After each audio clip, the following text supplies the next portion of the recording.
Hi, everyone, and welcome to Domains 201. I'm happy to be back here today for another awesome day of workshopping.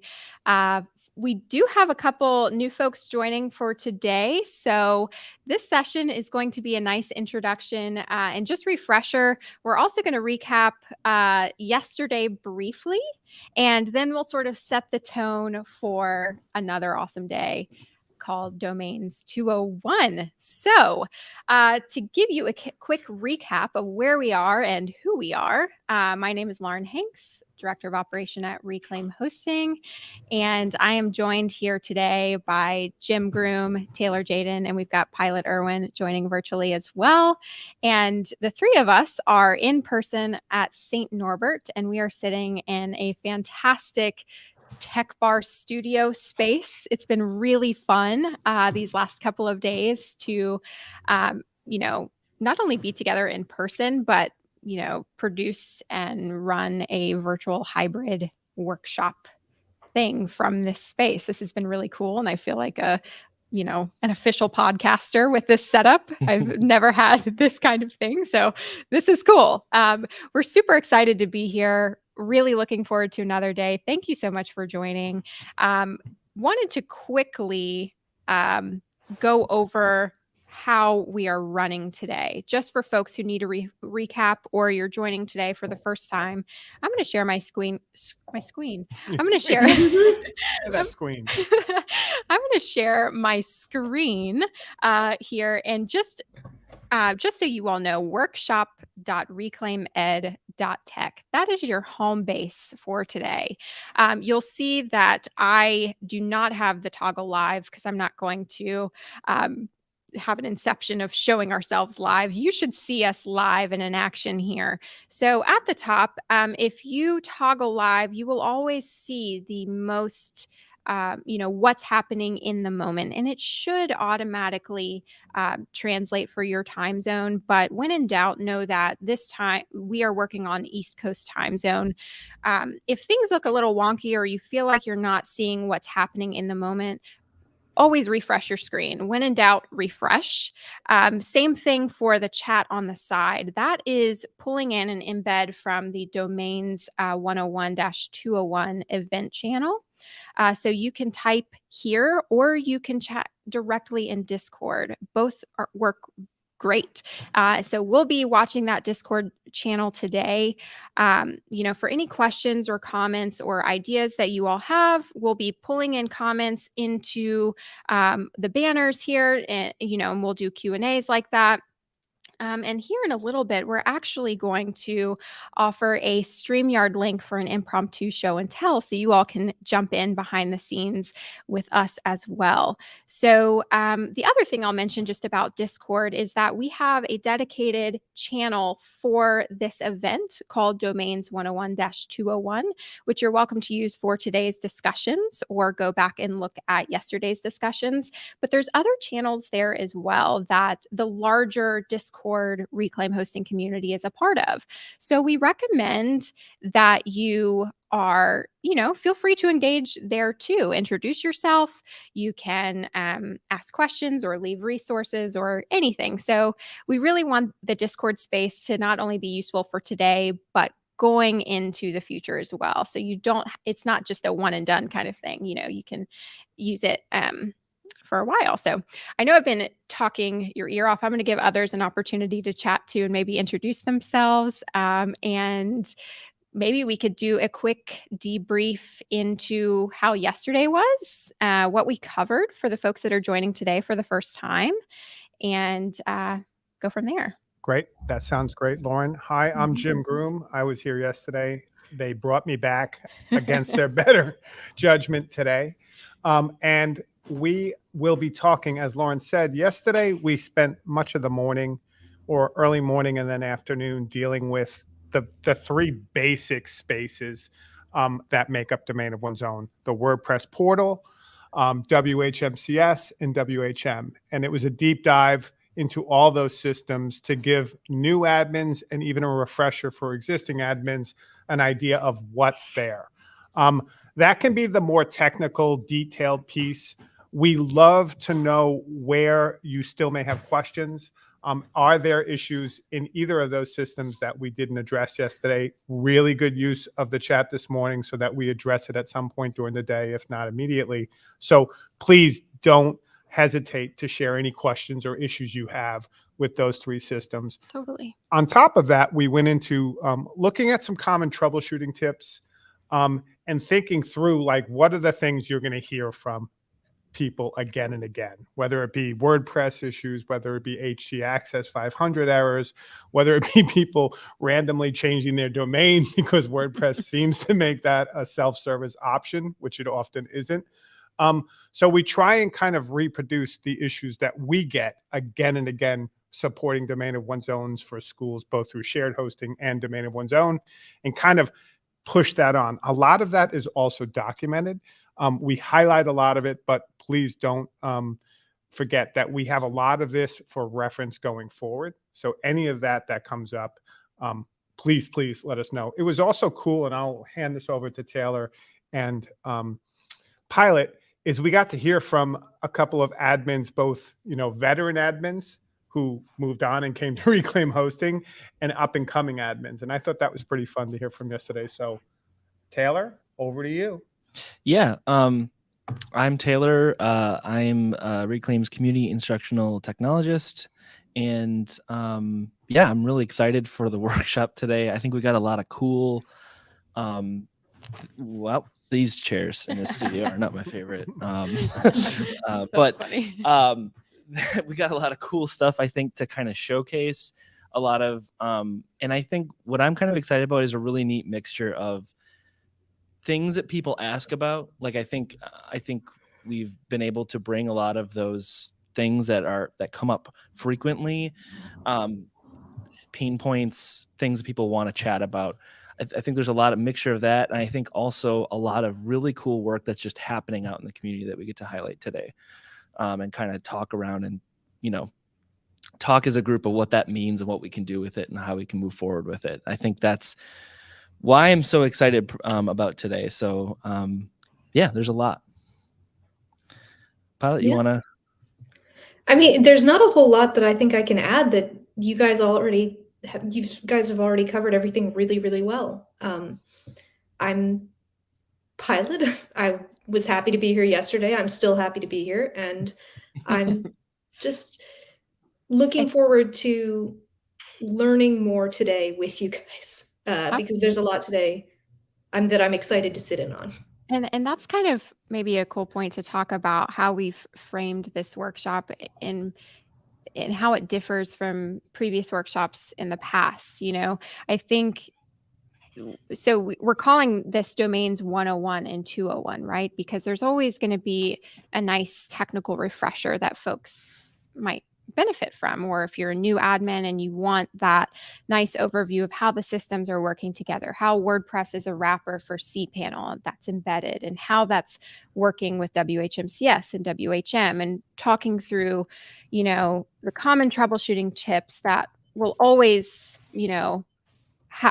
be a good pattern in domains. They'll always come up when we're working with cPanel, right? So that stuff is always helpful. But I think Domains 201 is really exciting for us because, this is going to be more about the strategy behind domains, where yesterday was much more technical, and a good overview.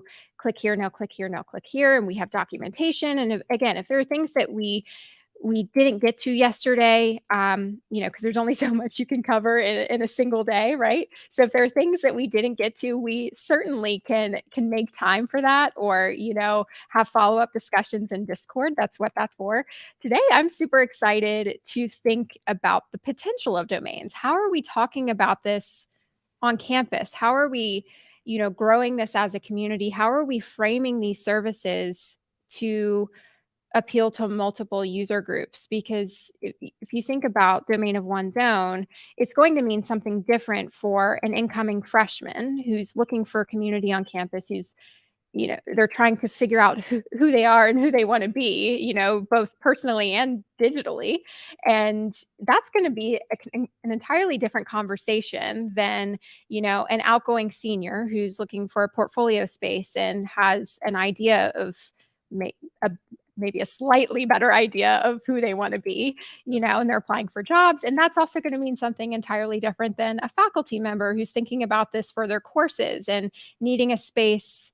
They need to think critically about one application that they can, reuse semester after semester versus, do I need to create a new course site every semester? And then you've got 10 installs in your cPanel, like thinking through those sorts of things. Like information architecture, which is Right. always interesting. Like, how do you build out a cPanel instance, and what does it look like, and what is best practices for your faculty or your students or your Totally. staff? Yeah. So I think we'll be doing a bit more of those strategic conversations today, but then also thinking about how domains, plays into other digital tools. It doesn't have to compete with something as useful as WordPress multi-site, or with some of these niche projects that can be run in the cloud that don't work in a cPanel environment. And so I'm really looking forward, and this is personally, there's going to be a lot of cool stuff today, but I think I'm particularly excited for the building out domain session that we're going to do here in a little bit this morning,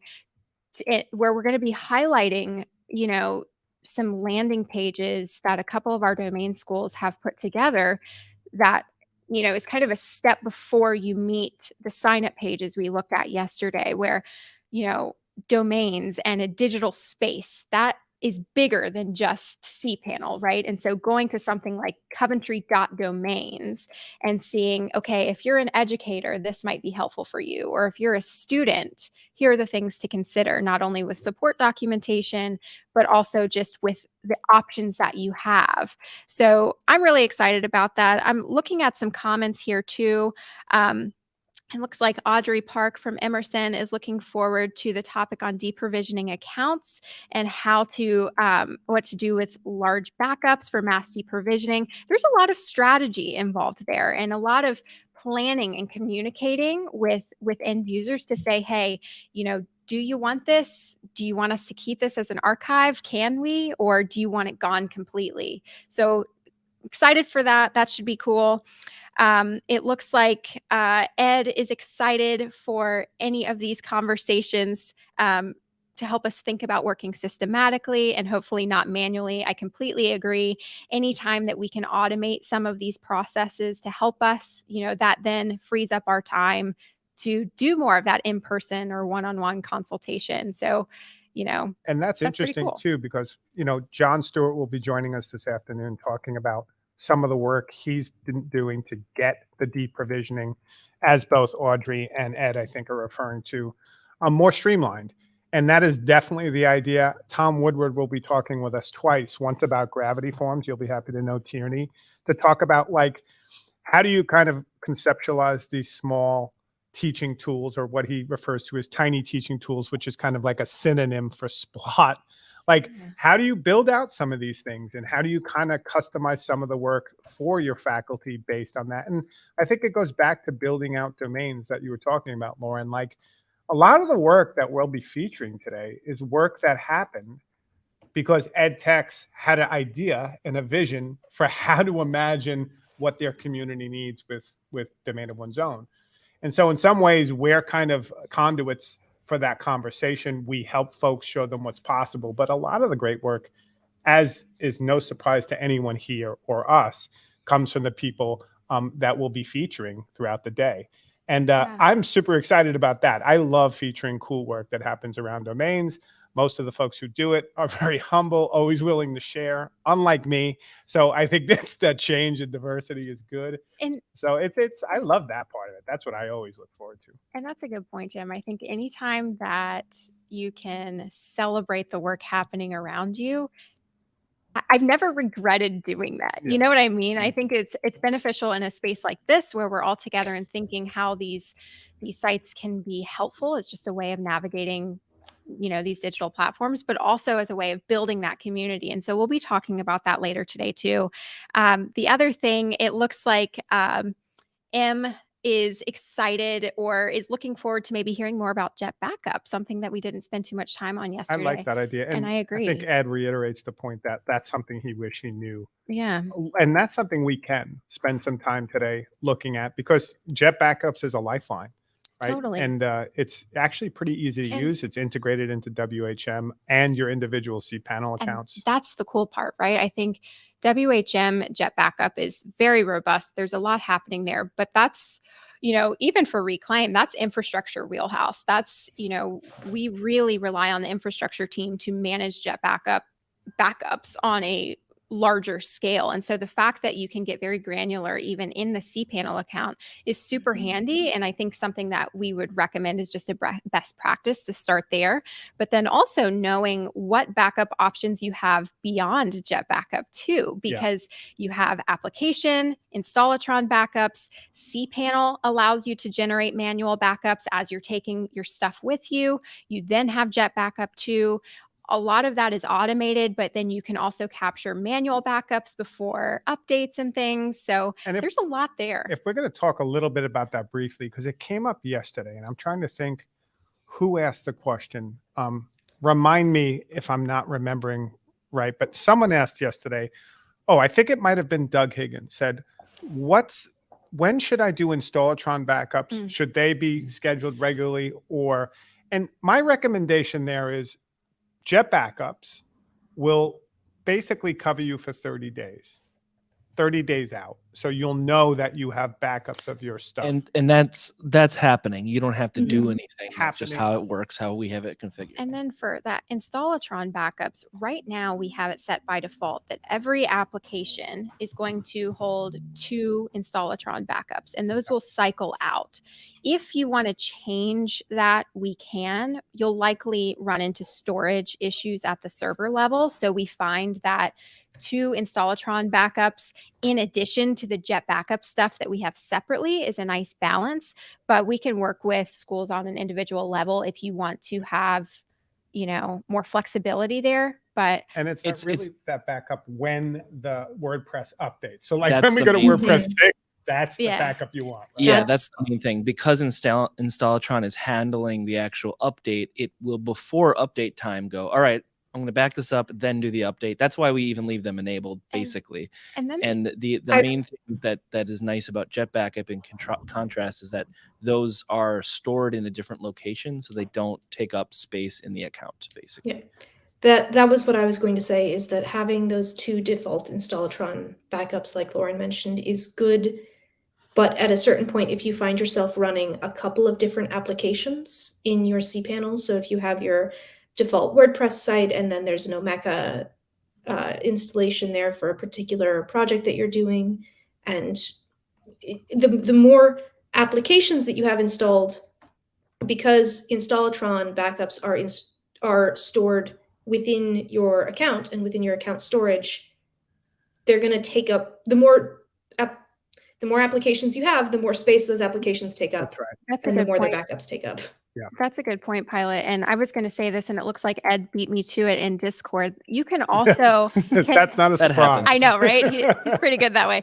You can also connect those backups to an external storage solution like Dropbox, for example. So that's been helpful for our Omeka users, that have larger archives, and each backup really weighs down the account. You can keep one, or maybe just push all of them, and other people have different preferences for how often they want those backups to run. Maybe you're doing very regular maintenance or very regular work and you need regular backups.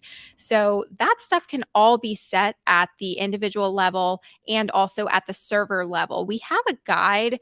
It looks like Taylor put an alternative backup options in Installatron. We also have another guide that I'm thinking of, and I'll try and find it here. It's called Working with Installatron in General, because Installatron covers a lot of things. And I know I'm transitioning away from backups a little bit. The backups are included in some of the Installatron, so that's where my head went. But we have a guide on just everything you need to know about Installatron, from cloning, which we didn't even talk about yesterday, really, into backups, into managing some of those settings. So I find that that's a really helpful resource, because it's sort of a table of contents for Installatron. Just keeping track of time, we've got about 5 minutes here. I'll throw this question out to Discord, and I think it was sort of covered, but might be a good opportunity. If there's anything that we haven't covered today besides jet backup that you definitely want to get to, any questions, let us know.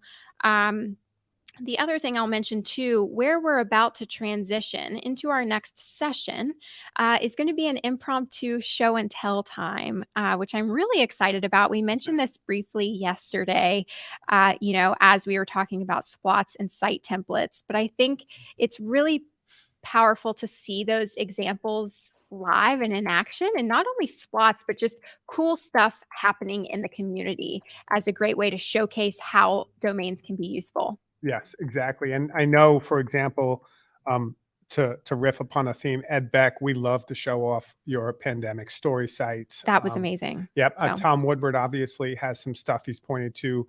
Tim Clark has shared some stuff that we're going to bring up. But also, this is a great time for you all out there who not only are following along and want to see what other folks have done, but for those of you who have done cool stuff and you want other people to see it, feel free to put it in the chat here so we can look at it. And if you want to jump in and talk about it a bit, let us know and we can send you a link and you can jump on. Yeah, we'll pop the StreamYard link in the chat here in a few minutes, just so you all have that available. And then you would join backstage and we will pull you in kind of one by one and you can narrate the site. Or if you don't want to do that and you just want to share a link, we will highlight that on our end too. But this should hopefully be a cool way to have a little bit more collaboration, just, besides the chat and our faces. Maybe we'll show you some other faces for a change. We'll bring you into the studio. Yeah. Right. So anyway, be thinking about that. Even if it's not fully fleshed out, even if you just were looking at splots yesterday and you started playing around with a concept or an idea